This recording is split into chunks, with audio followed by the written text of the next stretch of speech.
Friends, આપણે આજે ફણગાવેલા મગનું salad બનાવવાનું છે. એના માટે મેં એક બાઉલમાં ફણગાવેલા મગ લઈ લીધા છે, 1 કપ જેટલા. એની અંદર આપણે ટમેટા, કાકડી,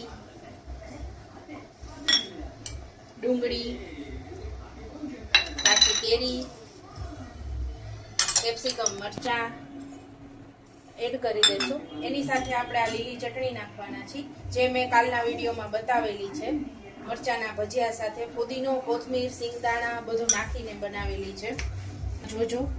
પછી થોડોક આપણે નાખશું જીમરી મસાલો, થોડોક નાખશું આપણે શેકેલ જીરાનો પાવડર, જેનાથી ટેસ્ટ ખૂબ જ સરસ આવે છે. મરચું નાખશું, લાલ મરચું, જેને તીખું વધારે ભાવતું હોય વધારે નાખી છે. ધાણા જીરું નાખશું થોડું. ફ્રેન્ડ્સ, આમાં લીંબુ નથી નાખતી, કારણ કે ટમેટા, કાકડી બધું છે ને, કાચી કેરી અને ચટણીમાં આપણે ખટાશ છે જ. આ રીતે આપણો આખો સલાડ તૈયાર થઈ જાય. અનુસાર થોડુંક મીઠું નાખશું અને છેલ્લે આપણે કોથમરી નાખશું. ફ્રેન્ડ્સ, આ સલાડ ખૂબ જ હેલ્ધી છે, નો ઓઇલ રેસીપી છે.